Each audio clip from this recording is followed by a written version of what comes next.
We lost some music, Kaylee.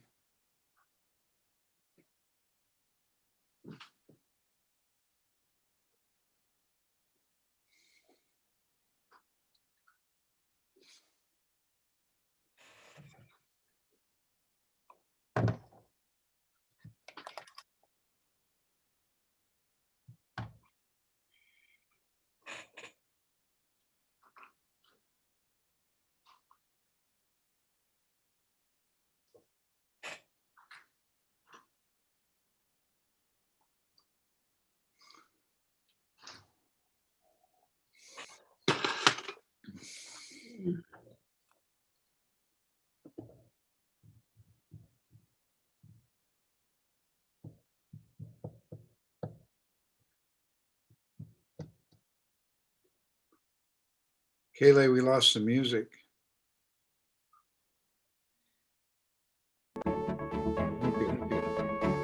That good? Yep.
We're live.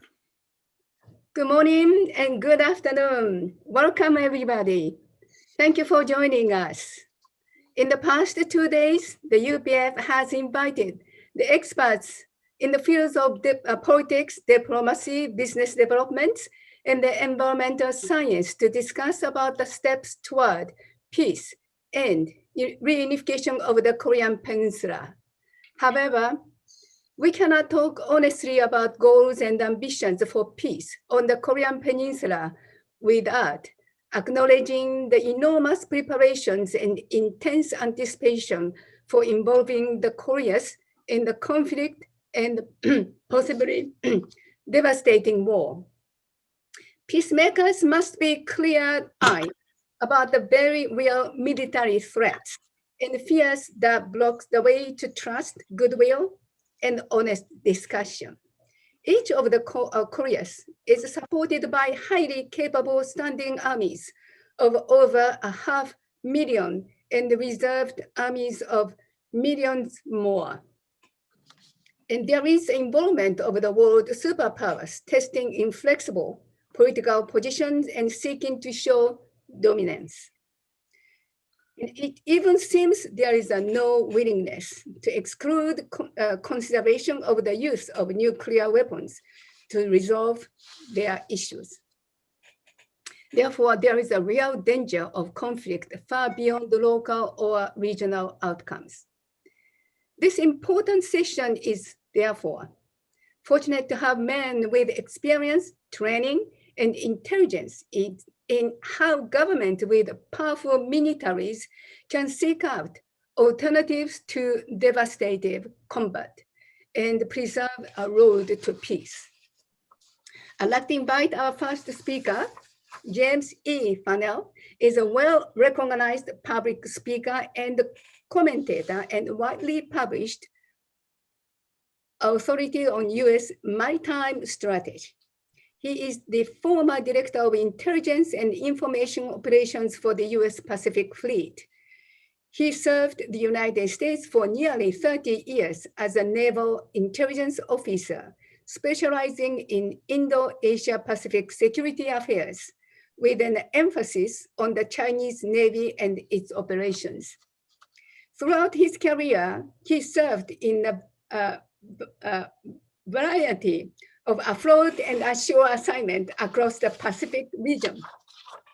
He was the Assistant Chief of Staff for Intelligence for the US 7th Fleet aboard the USS Blue Ridge, the Senior Intelligence Officer of the Office of Naval Intelligence China, the Senior Intelligence Officer for the USS Kitty Hawk Aircraft Carrier Strike Group, while it was forward deployed to Japan.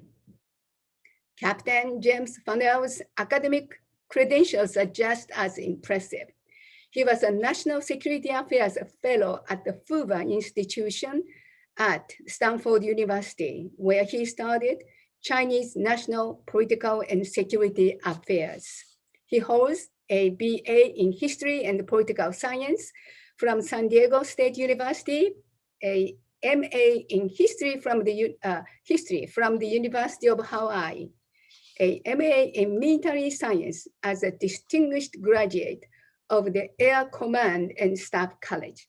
Let us welcome Captain Fennell. The floor is yours. Well, thank you very much for the kind introduction. It's an honor to be here, and I look forward to helping provide some commentary that will further your organizations and this conference's efforts to bring peace to the Korean Peninsula. After 20 years of military modernization, the PLA today dominates the first and second island chain and operates around the world from the Baltic to the South Pacific and from the Arctic to the Antarctic. And by 2015, it was clear to me that China's trajectory would continue unabated through the third decade of this millennium, and that PRC's leaders would move rapidly to increase the PLA's order of battle to support their expanding set of missions to fulfill their China dream of national rejuvenation and restoration. As such, the PRC's rise presents a clear and present danger, one that left unchallenged will have a direct bearing on the Korean Peninsula and the ability of America and its allies to sustain the peace that we have seen this last 70 years. A common misperception suggests that the PRC's recent expansionist foreign policy and aggressive actions are solely the result of General Secretary Xi Jinping's influence, but that would be a mistake. Xi represents a continuity among the PRC's paramount leaders, an unbroken line of leaders pursuing the Communist Party of China's strategic goal of restoring China to its rightful and historic position as the #1 power in the world, what the Chinese call Tianjia, or all under heaven. In 2013, General Secretary Xi unveiled his China dream in a speech to the National People's Congress. He stated, quote, "Since modern times began, to realize the Chinese dream of national rejuvenation has become the greatest dream of the Chinese nation. Today, we are closer, more confident, and more capable than ever before in making the goal of national rejuvenation a reality," unquote. Since that speech, the China dream has only gained clarity. Chinese Communist Party leaders, while not monolithic in their methods, have approached this goal through a paradigm of comprehensive national power. which synchronizes all elements of national power, what we call diplomacy, information, military, and economic, or DIME, to achieve the desired end state of the PRC being the sole superpower in a unipolar world. And while I'll only touch on two elements of power, it should be understood that the Chinese Communist Party analyzes all elements of power the same way as an orchestra conductor directs a symphony. The Chinese Communist Party listens to each instrument of power individually, but also synchronizes these instruments of power through the strength of the party's 90 million members. When it comes to economics, it's worth considering that a nation's will can be measured by what it spends its money on. For instance, we typically see assessments that only measure PRC military spending in terms of total dollars spent as quote unquote proof of how little the PRC spends on its military. While total dollar spending is one method of measurement, what is usually never accounted for is what they call purchasing power parity. And when PPP is taken into account, it's clear that the PRC is getting a lot more return on investment than is frequently used by China hands who seek to downplay the threat. For instance, as reported in the 2018 DoD annual report to Congress on the PRC, it stated that while the PRC's overall gross domestic product had declined since 2012, actual spending on the PLA had continued to increase. What's ironic is that the so-called China hand experts told us just the opposite. Their assessments predicted that when the PRC's economy would go into a soft landing in 2012, that correspondingly we would see spending on the PLA also take a similar dip. That didn't happen. And in 2020, we saw for the first time in 28 years, the PRC's National People's Congress did not issue a target goal for GDP growth. Yet the CCP confidently declared it would increase PLA spending by 6.6%. And this year in 2021, the National People's Congress vaguely stated that the GDP growth may be around 6%. But again, the party confidently stated the PLA's budget would grow by 6.8%. A clear demonstration of national will, or a more ominous one, would be hard to find, especially given the lack of similar increases in other Indo-Pacific nations' defense spending, or the absence of a threatening actions or intent towards the PRC. Simply put, what we have seen over the last 20 years of PLA modernization is one of the biggest military buildups since the end of World War II. Looking back today in 2021, it would be fair to characterize the PLA of 2000 as being an internally focused, rife with corruption and bureaucratic fat organization. The PLA Navy was just a coastal defense force, rarely operating 20 to 30 miles from their shore. And by 2015, the situation had dramatically changed in two ways. First, the PLA had acquired large numbers of equipment, more ships, more submarines, more aircraft, more rockets. And secondly, they were operating routinely within the first and second island chains. And today in 2021, we see spending on the PLA is keeping pace with the preceding 20 years, while its operations, not just with the Navy, continue to expand, unsurprisingly, along the Belt and Road. Xi's great rejuvenation is predicated on the belief that the China dream equals maritime power. It has never been more evident than in 2019 when Xi presided over the largest naval parade in Chinese history in waters off of Hainan Island. This military exercise was a display of naval power and reiterated to the region China's determination to build a world-class Navy. To put this emphasis on maritime power into perspective, the growth of the PLA Navy over the past 20 years has now transformed it into the largest Navy in the world. This doesn't mean that they simply have the largest number of ships, but it includes producing more tonnage than the US Navy over the last 5 years, and most importantly, more anti-ship cruise missiles. Simply put, over the last 5 years, the PLA Navy has commissioned nearly 5 times as many warships as the US Navy. And when you recall that the experts that focus just on dollars spent, you begin to realize that while the PRC may spend less total dollars, what matters most is the return on the investment. And in that regard, the PRC is getting a lot more bang for the buck. So what is the PRC planning on doing with this new dominant PLA? Well, as successive DoD reports to Congress have noted, the PRC has a number of flashpoints, or what I would characterize as unfinished tasks around its borders. They range from the Sino-India border that saw bloodshed last year through the South China Sea and into the East China Sea and even onto the Korean Peninsula. And while time doesn't allow me to examine each potential flashpoint, I will end my talk about what I believe is the most important issue that is usually not addressed in these kinds of talks, and that's the issue of time. What many do not understand is that the PRC's goal of national restoration is built upon a timeline. In 2018, Xi said, quote, "Although we have a long way to go, we are left with limited time and not allowed to be slack. We must not be satisfied with the status quo, indulge ourselves in ease and comfort, or delight in dispelled worries," unquote, close quote. So the obvious question is, how long will the PRC wait before they take action to restore these territories that they believe are theirs? It's my assessment, based on all of the evidence that I've seen over the years, is that the Chinese Communist Party desires to celebrate the complete restoration of the PRC by the 100th anniversary of its establishment in 2049. If so, the next question would be, what will happen if Beijing is unable to achieve complete restoration using non-violent means of the instruments of power? Or to put it another way, what if Japan, India, Taiwan resist the PRC's soft power ploys? How long before the PRC's rulers believe they will have no other choice but to use military force to achieve their goal of national restoration?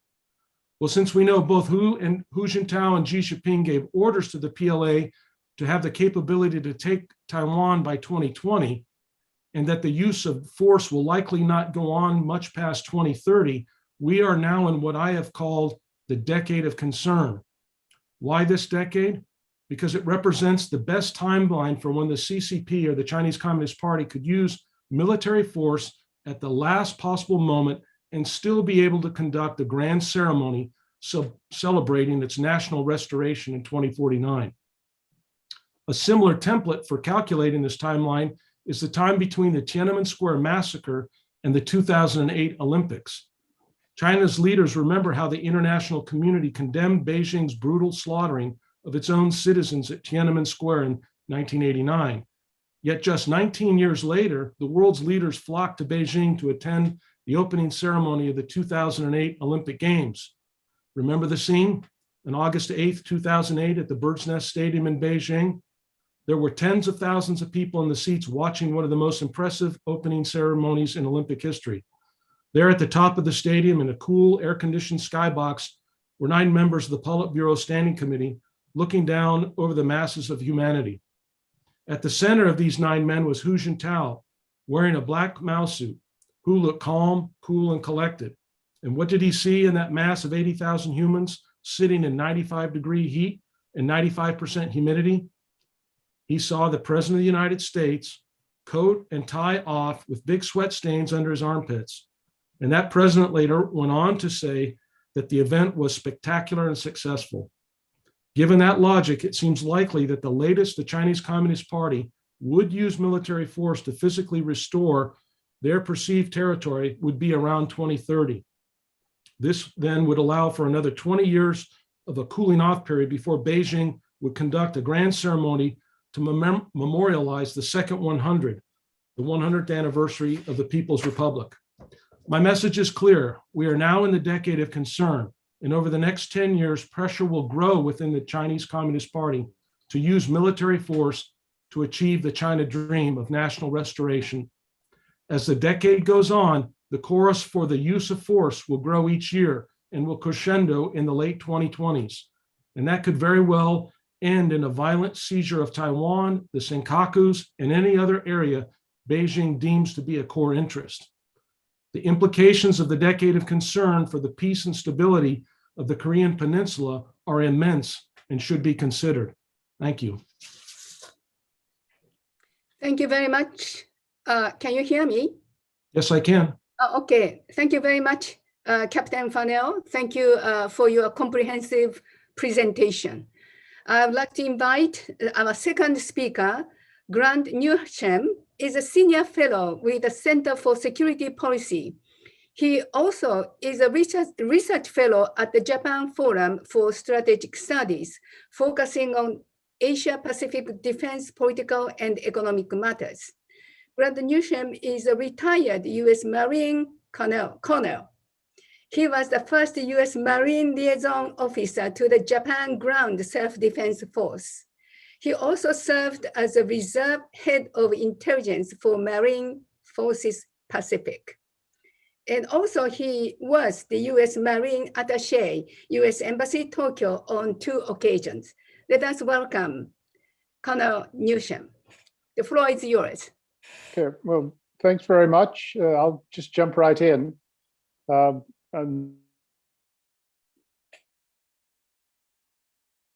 First, I think we're headed for trouble.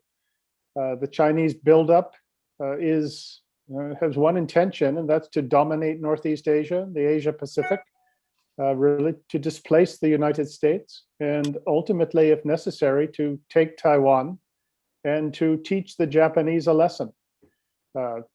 And so, as I said, this is more than just domination. It potentially involves taking back territory. Not back, but simply taking other people's territory.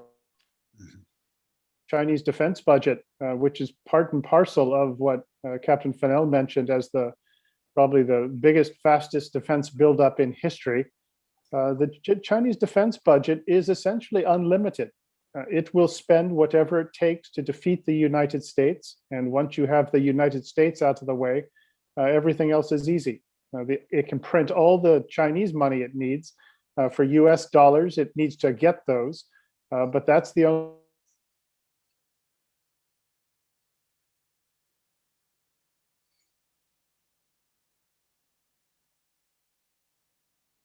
Colonel, you're freezed.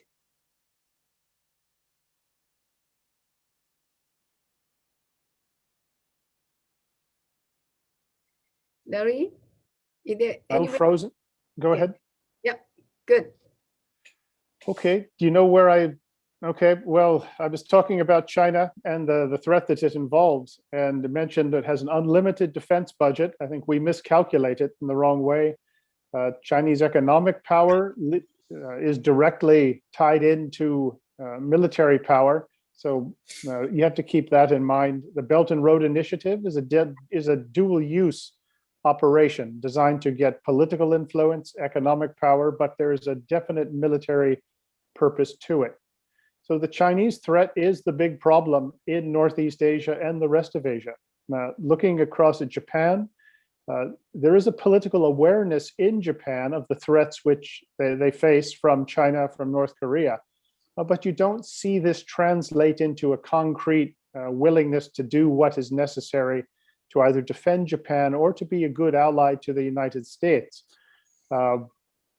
The defense-wise, the Japanese Defense Force is nowhere near as capable as it should be. I would say it operates at about 1/10 of what it potentially could do and what it should do.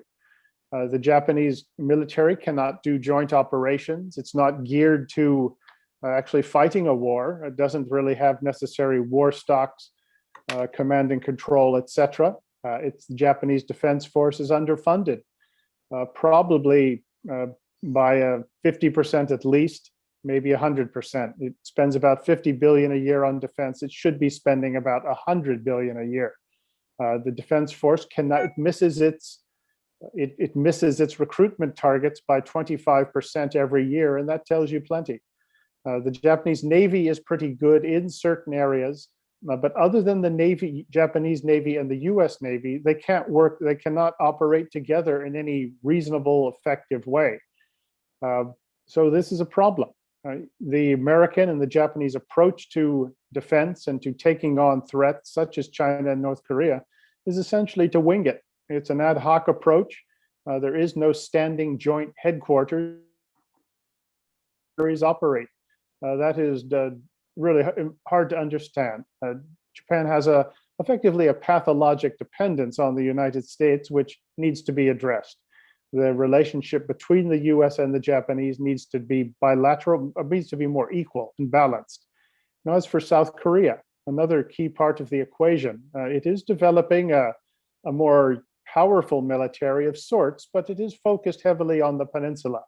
And it's not sure just how much use it would be outside of the peninsula or against an opponent besides North Korea. And even there, when you mention North Korea, there's a problem, and that is South Korean defensive domestic politics that affects its military capability and really the sort of its political activities region-wide in terms of the bilateral US-Korea alliance. And why I say domestic politics, that is that the Jae-in administration and some South Korean leftists are effectively pro-North Korea, pro-China, and see the United States as the problem that keeps the peninsula divided. They see the Americans as a colonial power and would like to have the Americans gone.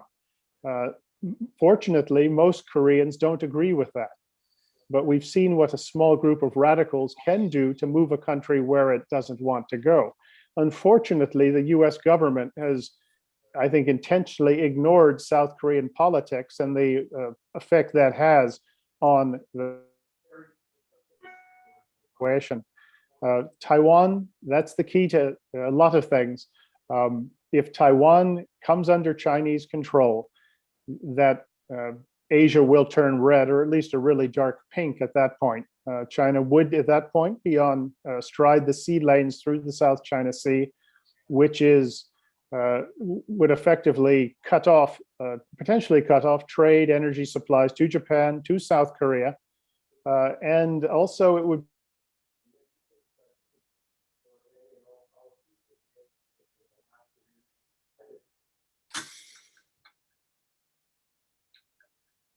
Hello, Colonel Newsham.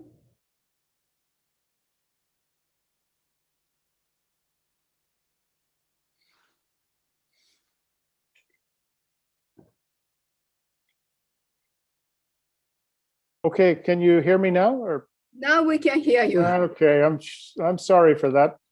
But anyway, with Taiwan, that's key to everything. The American situation, I think we're actually overmatched. We can't do it by ourselves anymore in Asia, Northeast Asia. One example, every ship we put into the South China Sea, the Chinese can put 10 out there. They say America is at a point where its military can no longer guarantee security, safety in the region. We have our own domestic troubles, obviously, and there's some question as to whether or not this administration prioritizes defense. But we didn't get into this problem overnight. It's been a couple decades, at least in the making, probably longer. So there's also a pro-China faction within the United States, which, particularly in the financial business communities, which does not want to take a stern stance towards forces of illiberalism in Asia. So we're headed for trouble, and there really is no nice way to say it. And I must say that I never thought I would see us in this position in my lifetime. Now, the key, of course, is what to do about it, and hopefully we can talk about that during the discussion. Thank you. Thank you very much, Colonel Newsham. As I'm Japanese, I understand how difficult to educate Japanese people. Most of us, 75 years has passed since the end of World War II, and everything's changing. I believe that keep educating us. Do not give up. That's what we can say. Thank you very much. Our third, the presenter, the Honorable Matt Salmon. He served in the U.S. House of Representatives for Arizona from 1995 to 2001, and from 2013 to 2017. He currently serves as a Vice President of Government Relations for Arizona State University. While in Congress, he served on the House Committee on Foreign Affairs and was chairman of the Subcommittee on Asia and the Pacific. He also served on the House Committee on Education and the Workforce.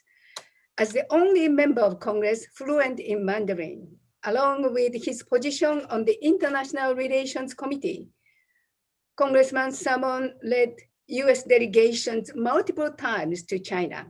He believes in advancing pro-business policies, cutting government waste, and balancing the defense budget. So let us welcome the Honorable Matt Salmon. Congressman Salmon, can you turn on your video for us?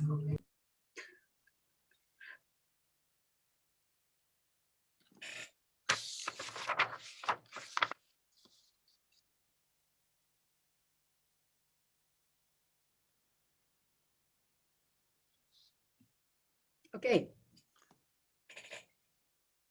Okay, wonderful. Welcome. The floor is yours. thank you so much. It's an honor to be here today with such a wonderful and impressive group of people. I couldn't agree more with the statements that have been made regarding the PRC and their desire to do everything they can to enhance their military strength and to browbeat everybody in the region. And so let me just throw out a few thoughts about that, first of all. You know, the common thinking, I had the privilege to serve in Congress on 2 different times. I served during the 90s, and then I came back again in 2012. And boy, what a difference that time made with regard to the US and China. You know, back in the 90s, the president of China, Jiang Zemin, was very much in line with the vision of Deng Xiaoping, and that was to really double down more on capitalism and economic development and opportunity for the Chinese people. And their ideas were much more forward thinking. The big change in everything really was the election of Xi Jinping, and he completely took China back toward the old communist days of Mao Zedong. And my feeling is very, very strong. I've been to China probably close to 50 times. I was a missionary for the Mormon Church from 1977 to 79 in Taiwan, where I learned to speak Mandarin. But I also got involved with a lot of people that escaped with Chiang Kai-shek when he was chased from mainland China to the island of Taiwan. And the people there are fierce protectors of democracy and freedom. And they are so wary of anything that China would do to try to impede on their freedom. And as has been mentioned, the Taiwan issue has been something that has been front and center with Xi Jinping and considers it one of their top issues. They consider Taiwan to be a renegade province, not a freestanding nation, as I do and others do. In fact, when I believe I was the only Republican that attended Tsai Ing-wen, the current president of Taiwan's inauguration, and I was threatened and warned by the Chinese ambassador when I went that I would be persona non grata to them if I attended, and I basically, you know, thumbed my nose at him and went anyway because I'm a strong supporter of the vibrant democracy on Taiwan. In 1979, we passed the Taiwan Security Act, and that's something, the Taiwan Relations Act, and we've got to do everything we can to stand up and protect Taiwan. That's incredibly important for the region, and send a strong message to the Chinese that if they attack Taiwan, that we will be there to defend. I remember also, this was back when Lee Teng-hui, the first freely elected president of Taiwan, was elected. You might recall that the PRC started lobbing missiles in the Taiwan Strait. And the reaction to that was swift. We sent the USS Nimitz down the Taiwan Strait to send a clear message that if there was any kind of action against Taiwan by China, military action, that we would intercede. And I think we've got to strengthen that message again and again and again. I also believe that we need to strengthen and give ASEAN far more teeth than they've had in the past to be able to stand up. My frustration is never ending with the PRC's doublespeak when it comes to North Korea. They have said that they don't approve of the expansion of nuclear weapons and the deployment of nuclear weapons in North Korea, yet they have done nothing to stop the incremental growth of that disposition. And so I'm very frustrated. And everybody knows, everybody understands. We can have the 6-party talks, that's great. And it is incredibly important for South Korea and Japan to completely get their act together and their relationship with one another and move on beyond World War II. I understand and know down deep that the comfort woman issue was something that created a great divide between the Koreans and the Japanese, but we need to move on. We need to move on and strengthen that bilateral relationship and the trilateral relationship between the United States and South Korea and Japan. Because if we really want to do everything we can to thwart North Korea's activities, it's going to take strong relationship, not just military relationships between the 3 countries, but enhanced trade relationships, enhanced relationships in every aspect. I also believe that free trade agreements with other countries in the region is incredibly important. Now, TPP, one of the things that I believe was far more than a trade agreement. I believe that it was a solidarity with many of the countries in the region to stand up against China's constant and flagrant flouting of the laws and the rules of the road.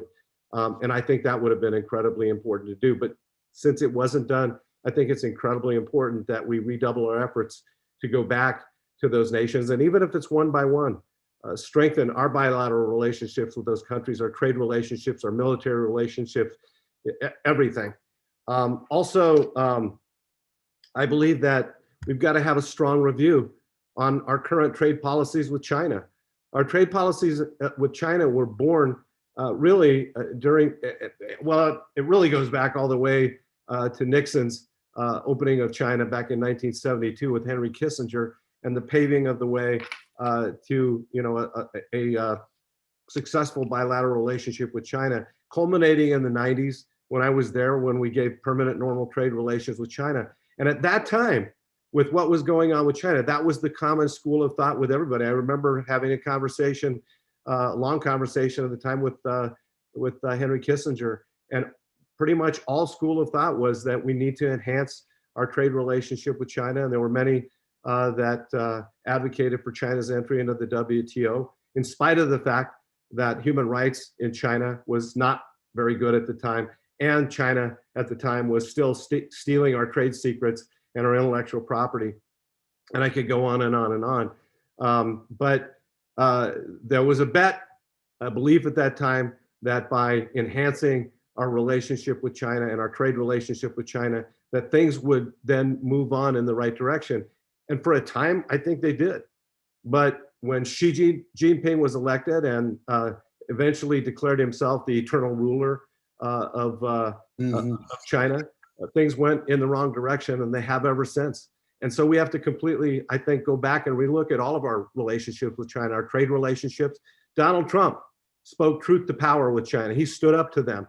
And I think that the Chinese do not respect the paper tiger. They do not respect weakness. We've got to have strength from our current US administration and strength from our Congress in standing up against China and its flouting of international rules and regulations in virtually every aspect. But it's going to take a strong, I go back to the things that I said, a strong trilateral relationship between the United States and South Korea and Japan, and giving far more teeth to ASEAN and bolstering them and strengthening them, and other allies in the region like Australia, who have been unduly influenced by China's economic investment in their countries. And we've got to double our efforts back with them to understand that the economic benefits that you're receiving don't mean anything if China, if and when, and probably when China flexes its military muscles in the region and causes great hardship and turmoil in the region. So we've got to have everybody that, and as we speak to a lot of our allies in the region, they understand and are concerned about China's expansion with their military encroachment in the South and the East China Seas, their Belt and Road Initiative, trying to buy everybody off throughout the world. But they're unwilling to stand and fight against a lot of the things China is doing because of the economic investment that China is making in their countries. But they have to realize that is a short-lived benefit if China flexes its military muscles and causes a permanent destabilization of the region and possibly the world. So thank you very much, and I look forward to any questions. The Congressman Salmon, thank you very much for sharing your concern, and based on years of your experiences working with the U.S. congressmen and your colleagues. Thank you so much. Thank you. At this time, I would like to really invite our president of UPF North America, Dr. Michael Jenkins, to take questions from people who are listening. I do not know how many people are listening. I think quite many people are listening. And so, Dr. Michael Jenkins, welcome. Thank you, Vice President Duggan, for your excellent moderation of this program. Thank you to our panelists. We have a few questions from the audience. Also, I want to thank the Washington Times and the Washington Times Foundation for their support for this program. And I'd like to have all the panelists on right now, if we could, to our tech team. James, a question for you about the South China Sea. What efforts and what has been done under the Trump administration to really challenge Secretary of State Pompeo's emphasis on the Quad? What has been done to challenge their building military bases on coral reefs and trying to control the sea lanes there that would also trillions of dollars of trade come through there, vital for Japan and South Korea. And what has been done under the Biden administration? What has been done? That are they stopping, or are challenges working? Please comment on that. Yes, sir. Well, as I listened to the congressman's statement, the word that kept coming down, and I wrote down on my paper, was credibility. And what is needed in the region to restore peace and maintain the peace is strong American credibility. And an example of that, and you asked about the Quad, which is the four-member nation, Australia, India, Japan, and the United States, that was formed in 2007. The Quad was formed up, and essentially right at the end of the Bush administration, and through hard work of that administration reaching out to India, especially in the nuclear arena. And the Obama administration came in, and the Quad essentially went dormant and went into non-use. And the Quad didn't really kick off again until 2017, which was 10 years later. And that was because of the efforts of the Trump administration to reach out to India and to bring together these four nations and to come and to talk to them, and it wasn't a hard sell, by the way, because the Chinese helped with their aggressive actions, but to show them the utility and the benefit that if the four nations can work together, initially in this kind of a military domain, but across many domains, economics included, that we could disrupt Beijing's calculus for this timeline that they're on. And so by leading, by stepping forward, by demonstrating commitment, the United States was able to help, convince Australia and India that it was time that they needed to maybe lessen some of their antagonisms and start working together. And we saw that in 2020 with the exercise Malabar, where we had all four navies, four nations' navies conducting a big naval exercise with an Indian aircraft carrier and the U.S. aircraft carrier in the Indian Ocean. So that's, for me, the biggest thing that we did, and we need to continue to do, is to demonstrate leadership that we are committed to the region. You asked about what did the Trump administration do? Well, I think the Trump administration began to call out the bad behavior of the Chinese Communist Party and their actions in the South China Sea, which the previous administration had given some lip service to, but hadn't really verbalized the extent of what they were doing. They hadn't brought up the fact that Xi had promised, President Obama, that they wouldn't militarize the South China Sea and the 7 artificial islands that they built in the Spratlys, 3 of which are the size of Pearl Harbor. They didn't do that after the Permanent Court of Arbitration's decision came out in 2016. And when the Trump administration came in, they really started focusing on and accentuating what China was doing down there. Now, what did they do in actual terms of military action? Not much different. They maintained these freedom of navigation operations, but they also, what people don't really know is they did what they called these Pacific Presence Operations exercises. So they weren't just sending ships through the 12 nautical mile disputed territories, but they were also sending carriers down into the South China Sea for extended operations, initially with the United States, aircraft carrier and an amphibious carrier. Then they started working with Japanese amphibious carriers, Australians, and British. And so there was this kind of internationalization of the South China Sea in a larger scale event. But it can only be sustained so far, as Grant mentioned. The Chinese can put 10 ships to every one that we put down there. And so it gets back to credibility isn't just what you say, it's also what you can back up with physical force. And in that regard, the Biden administration's recent budget submission, which essentially returns us back to this trajectory of the Obama years of taking our Navy down, is not a good sign. It's really not a good sign. And I know I'm biased because I was in the Navy, but I tell you, when I speak with my colleagues in the region, it doesn't go unnoticed to them that they see this and they know that when a nation spends its money on is what it believes in. And when we don't spend money on our military, then they know that maybe we can't be counted on to come to their defense in a crisis.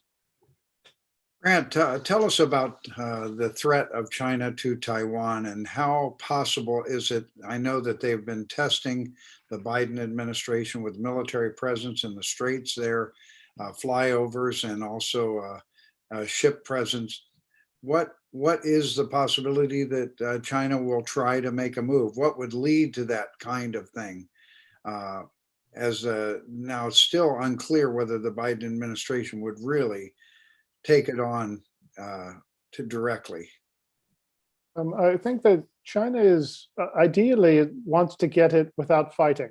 So if they can intimidate, isolate, just beat down the Taiwanese, then that's how they would prefer to take it. It's just easier in every respect. And if they can convince the Americans that there's no purpose in defending Taiwan, either it's not worth it for the greater sort of relationship, all the trade, etc., and get the Americans to back off and isolate Taiwan, then I think they'd prefer to do it that way. But at the same time, if they see Taiwan as just irretrievably lost, I think that they do have a military option in mind. They have prepared and trained for and built taking Taiwan and built up a military just to do that. That is the primary purpose or operational purpose of the PLA at the moment. So, say they've got two options. They'd prefer to get it without fighting. And Taiwan's defense ultimately tracks back to the United States. And to the extent that the Americans are willing to defend 24 million free people and the principles that involved, then Taiwan has a chance. Without US support, strong, unwavering support, and more importantly, the ability to apply that support, both militarily, economic, financial, without that Taiwan doesn't have very good options. The Chinese, I think, are waiting to see, but they're proceeding on two lines of operation. Michael, could I just jump in? Yes. Because I think that one of the ways that we can really signal our support for Taiwan in a strong way is to regularize or make more consistent our weapon sales to Taiwan. That's been a real problem. And in fact, during the Obama years, we did do some weapon sales to Taiwan, but they were sporadic and it didn't send a strong message and they were unpredictable. I think that there needs to be a predictability and a regularness of weapon sales to Taiwan, and they need to be robust. And we need to give them, sell them some of our best equipment, not just the stuff that's outdated. I know when Trump called the president of Taiwan and congratulated her on her victory, remember what a hubbub all the press made about that, and that was going to completely destroy our relations with China. That was a really strong message from the Trump administration that we really strongly support Taiwan. I think that we all have also got to continue to advocate. They've tried to isolate Taiwan by disallowing them from participating in any of the world organizations. I was a staunch advocate and continue to be for Taiwan's participation in the WHO, in Interpol, other things. And I totally believe that that's a strong message that we can send to the Chinese too, that we strongly stand with Taiwan. And I completely agree with the statements that were just made.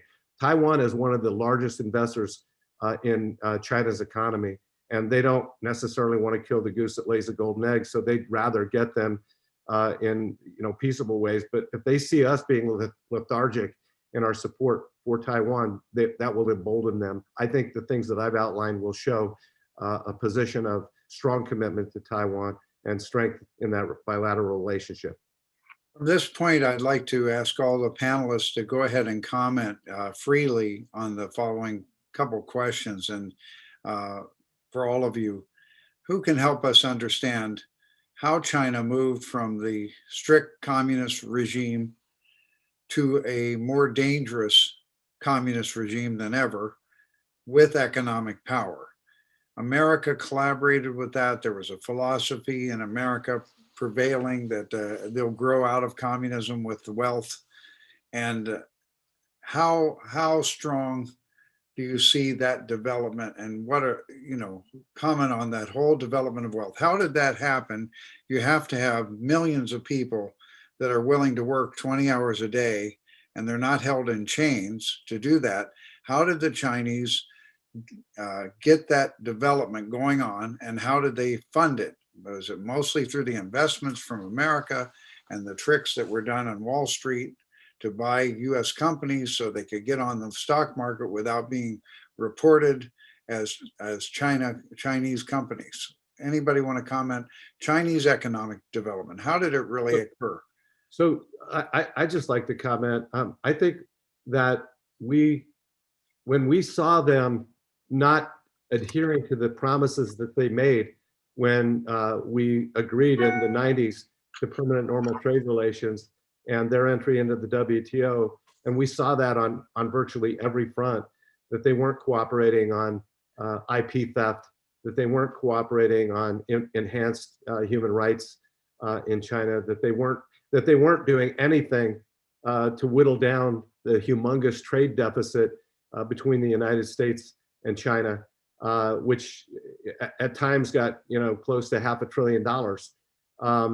And I really do believe that the Obama administration probably did more to weaken the U.S. position with China than any other factor probably in the last 20 years. And I also believe, converse to that the Trump administration, which dramatically decreased the trade deficit between us and China and spoke truth to power to them. I think that those things were all really good, but we made some mistakes, a lot of mistakes along the way. And I think that right now, the best thing that we can do, we need to continue in the policies that Trump put forward, and that is to stay strong with China on trade relations, to stay strong with China on investing in our military.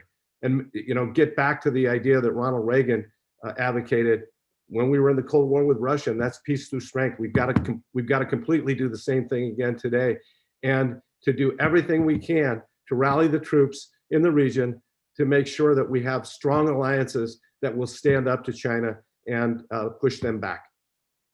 James and Grant, any thoughts on the economic development of China? Having watched it since 1980, I think the Americans in the West just went completely insane. No other way to put it. They have funded the development of the communist regime. They provided technology, the business wherewithal, etc., that kept it afloat. There was no magic solution that the Chinese developed or figured out other than to stop starving and murdering their own people, let the natural industriousness of the Chinese kick in. And that is the reason why China has had some success, but ultimately it's been funded by the West And it's been just a variation on this idea that you're going to sell one of something to every person in China and get fabulously wealthy. Greed is natural, but this is just stupidity to get involved in a business environment like the one in China. As mentioned, letting China was insane. But you go down the list and you see how the Chinese have effectively conducted political warfare and just influence operations, bribery, etc., to get successive administrations. And this has been a bipartisan achievement to build up this enemy that wants to destroy us. But it's really is quite something to watch. Wall Street, the American business community, really are the ones who have propped up the Chinese regime and given it the wherewithal to develop. And the problem is they're still doing it, and they show no signs of stopping. So all the talk about getting tough militarily and building up allies, as long as we're funding our principal adversary, I think that's a fool's errand, unfortunately. So it's going to take some sort of a way to stop this, but also there's a question of decency. When the head of Nike says he's glad to do business in China, well, apparently he likes organ harvesting and black prisons and concentration camps. I think that the South Africans must be just wishing they had come along 20 years later than they did. But the way we ignore the human rights violations and just the fact that China is antithetical to everything that free people want. And you see that our business and financial classes, they have been all in for 40 years and they still are. And that is something that needs to be addressed. So, James, as our military leadership or the political leadership of either one of those centers of leadership awakened fully to this economic development that occurred based on America? Or is there still hope that China will somehow grow out of communism? What do you think? As for the latter question, I think that gets back this issue of communism and the ideology of the Chinese Communist Party. And many scholars will argue and say, well, China's not a true communist nation, and they downplay that. But I think the answer to your previous question is that it's all the things that the two gentlemen said, but it's based upon this belief in our elites and our intellectuals in academia and those in our government think tanks and those that have been in and out of government over these last 40 years, what I call the Kissinger school. And it was this school that said, if we engage with China, they'll become like us. But they never really said, what is becoming like us different than what they are? And they never focused on what China was, this authoritarian communist dictatorship. And then they slowly began to ignore that and never talk about it. And Kissinger and all these acolytes would always say, we never talk about these things in public. We don't want to shame them. And and it led to this idea of what Mike Pompeo called blind engagement, where we're just going to keep engaging and things will get better. I called it unaccountable and unconstrained and unaccountable engagement. We just engaged and said, if we engage, things will get better. But we never focused on the core difference that we have with China ideologically, which is that China is a regime that stands for principles that are anathema to the founding principles of our nation: freedom, liberty, our Bill of Rights. China is not for those things, and we ignored that to pursue the greed that was talked about. So when you ask about who is people recognize this, well, I think when Trump came in and they started talking differently about China, that was a break from 40 years of this continuous thinking. And it started to awaken people inside the Department of Defense. But make no mistake, the China hands, the engagers, are still there. In fact, President Obama boasted about that the Biden administration has 90% of the same people that he had during his regime. And you can see that in the foreign policy arena. And so I'm very concerned that we have a group of people that are ideologically enamored with the ability of the Chinese Communist Party to get things done. Tom Friedman's comments about China can get things done because they're better than us. We have people in America that actually believe that their system of government is more efficient and more effective and can alleviate more human poverty and suffering and do better for their people. And that's crazy. And if we allow that ideological thinking to continue to dominate in American politics, well, then we'll all be living in some kind of camp at some point. Grant and I have joked before, we hope we can get cells next to each other. That's why the Washington Times has focused very much on that, is exactly the point. As long as the communist ideology is in place, we cannot have a cooperative, successful, long-time relationship, because the denial of God, denial of human rights, we are all automatically in the enemy position as a God-fearing democracy. So a little different topic right now, and I think Hey, James, Michael, could I just jump in real quick? Because there is something happening right now in Congress that really could be a game changer, at least in one aspect of our trade and our relationship with China, and it's dealing with semiconductors. So right now, China has the world edge in semiconductor manufacturing. In fact, I think the guesstimates have been anywhere between 60 and 80% of all the manufacturing of semiconductors for the world market is in China. And there's an effort right now going forward to bring that manufacturing back to the United States. And that's pretty huge. Also, just recently here in Arizona, the Taiwan TSMC, Taiwan Semiconductor Company from Taiwan, has relocated. It's one of the largest manufacturers of semiconductors in the world, has decided to actually locate its next manufacturing plant in Arizona.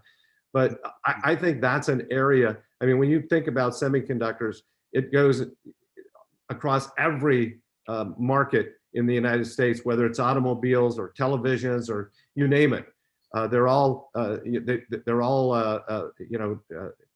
they all have semiconductors in their makeup, and so we really do need to redouble our efforts. And President Trump was leading that charge. He's the reason that TSMC decided to make their plant in Arizona, and it was a really, really big deal. But we've got to redouble our efforts to get U.S. manufacturing out of China and back in the United States. very good. James, if you could comment, Chinese Navy is reportedly larger than the US Navy, but we can't believe that it's stronger. Tell us about that. And Grant, you can jump in, and Matt, anytime.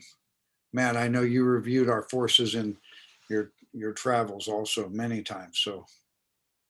Yeah, the answer to the question is, this is the number one question I get all the time is, well, numbers don't matter, so therefore we're still stronger. And so that's why in my opening remarks, I talked about a number of other measures of effectiveness. And one of them is tonnage. What's the tonnage that's produced? And China has outproduced the United States Navy in tonnage in the last 5 years. So they're building bigger warships than the United States. So we're putting and building these little small, less than 5,000 ton littoral combat ships. And China is producing Luoyang 3 destroyers that are 10,000 tons. They're producing the type 055 Renhai class cruiser that's closer to 15,000 tons. They're producing the type 075 amphibious assault helicopter ship, which is like our WASP class, which is about 40,000 tons. And they're now in production of their third aircraft carrier, and that's just got some imagery released here in the last week or two, which shows that it's the same size as a Nimitz class aircraft carrier. And so they're producing the same size ships that we are, and submarines. Maybe not as many nuclear submarines, but they're getting to that. They've got plans and designs, and those are coming. And you say, well, so what? Tonnage doesn't really matter. It's what you can fire. And again, in this arena, China actually has more weapons afloat to sink other ships than the United States Navy. The United States Navy still uses the 1970s era Harpoon missile, which has a range of less than 100 miles and is subsonic. And the Chinese Navy employs the YJ-83, the YJ-18. These are supersonic, sea skimming, 200 kilometer plus anti-ship cruise missiles. They have built a fleet that's designed to sink the US Navy somewhere between Guam and Hawaii. That's what they've done. And then you add into that, Good to understand. a PLA Air Force that's launching anti-ship cruise missiles from bombers that fly out 2,000 miles and then release a weapon that can fly another 1,000 miles. Okay. And then you have the anti-ship cruise missiles and ballistic missiles that come in from their rocket force. So that is their strategy. It's called, they call it counter-intervention. We call it anti-access area denial. And so we focus on the first and second island chain. But what has occurred in the last year or two is Chinese naval forces are now operating east of the international date line, sending ships out and testing their concepts of war at sea. And so, and again, their trajectory of what they're spending their money on is going like this, while ours is going like this. So we're not in a good place. No, Grant, Matt? yeah, I would jump in, and there's been a psychological aspect to all of this, and that I think is that the United States cannot believe that anyone could be our equal. And you've seen this with the military, you've seen business circles, but just taking the military, there's this sense, well, we're the Americans, we can take on anybody.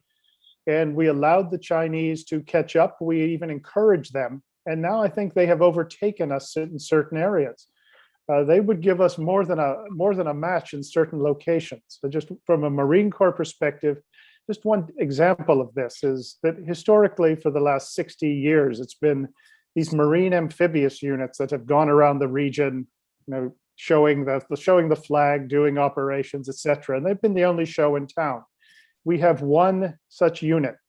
If the Chinese wanted to right now, they could put 2 of these into the Pacific.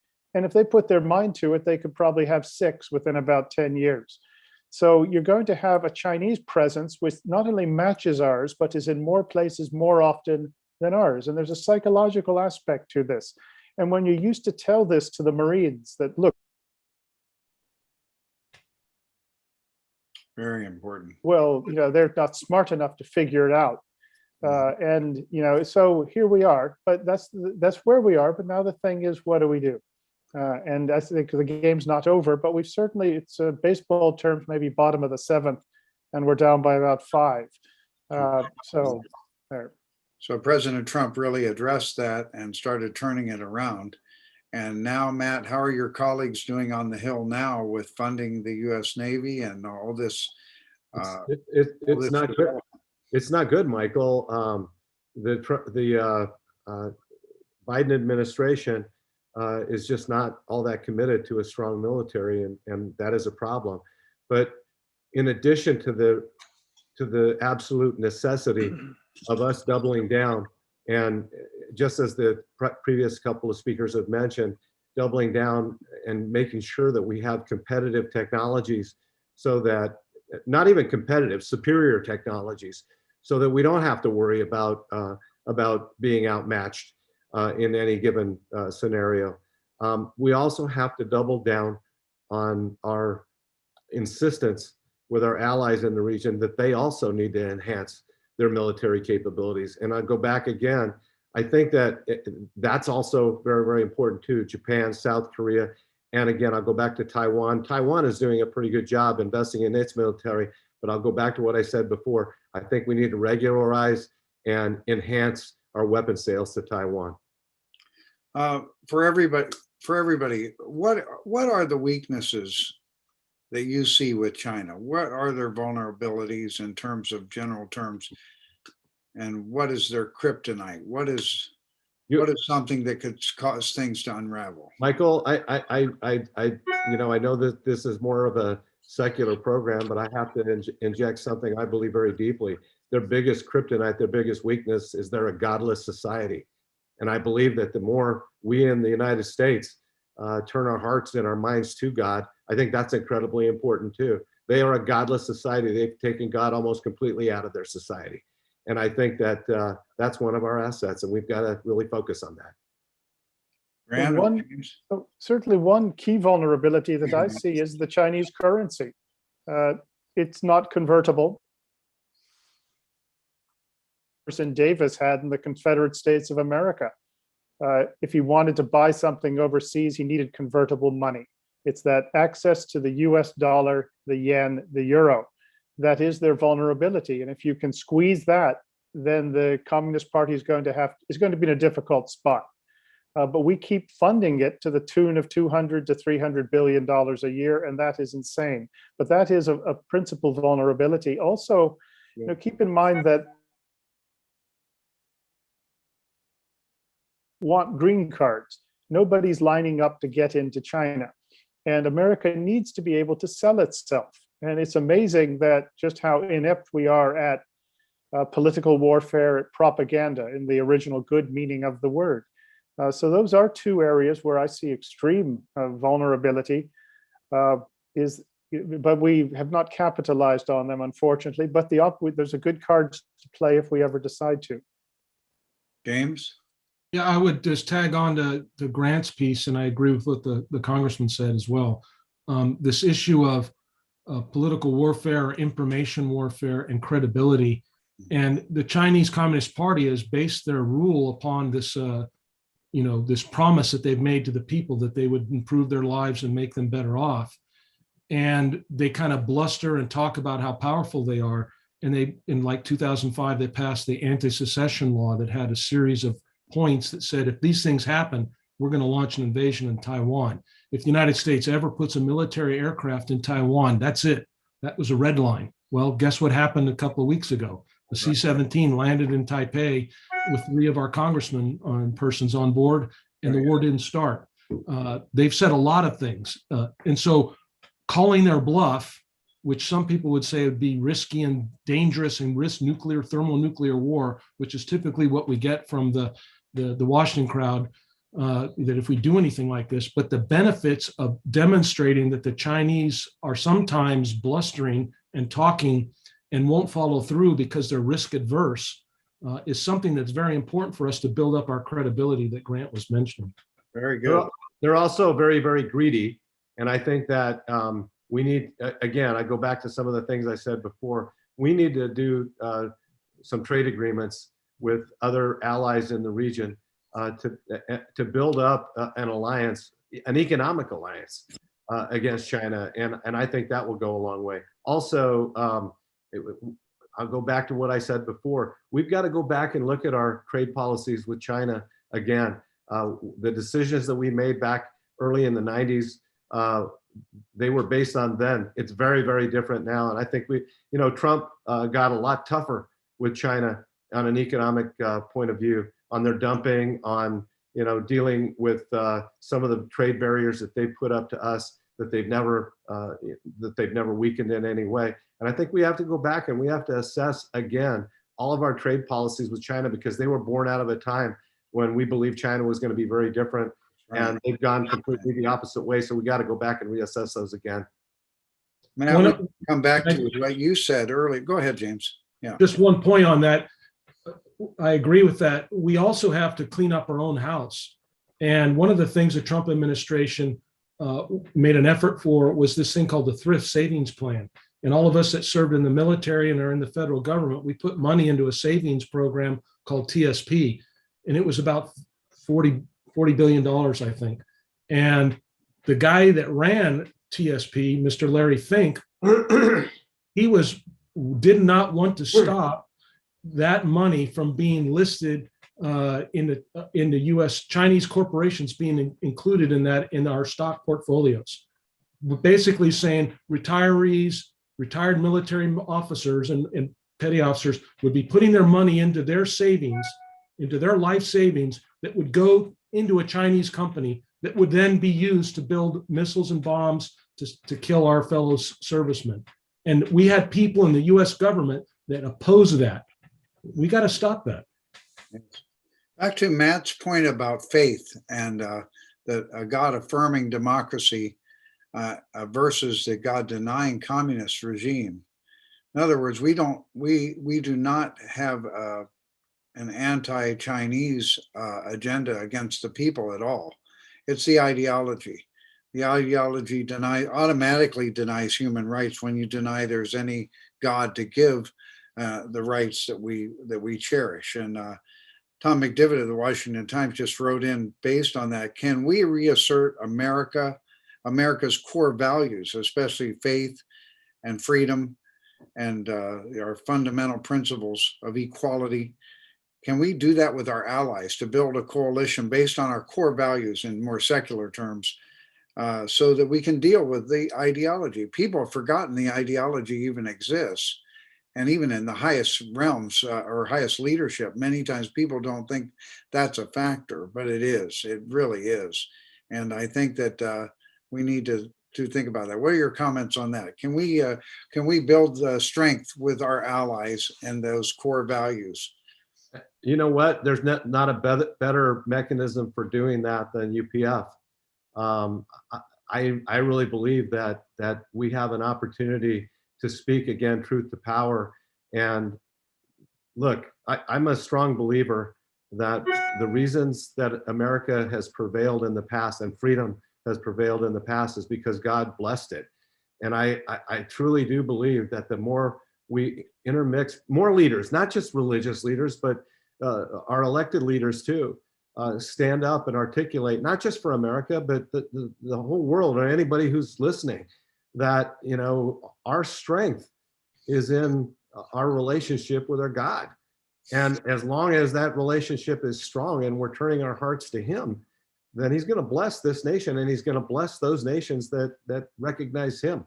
And so I believe that with all my heart, that is the kryptonite to anything that is antithetical to freedom and the things that we care about deeply. Oh, yes, go ahead, Grant and James. Any I comments? would add in that, what America has to sell is freedom, ultimately, and that is what human beings probably wanted since caveman days. And if we can't sell this, one almost despairs. But it gives you, and you think about it, and this needs to be part of a concerted, sort of multifaceted effort to protect ourselves, and along with an economic approach, a military approach, but this ideological one too. And this is where the Americans need to go back and remember what they did during the Cold War to sell American ideals. And as I said, it's something that people want. So I think we can do it, and it needs to be part of the equation. But to say it's just amazing how we have not. I do think it resonates with allies and even with our adversaries as well. It's, speaking of the Old Testament, actually, the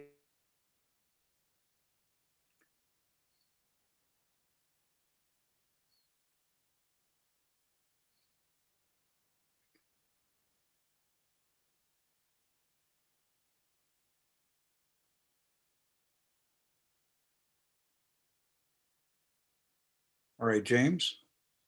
Yeah, I would just, I say I agree with everything that's been said. I mean, our nation was that founded. itself is going to be much less effective.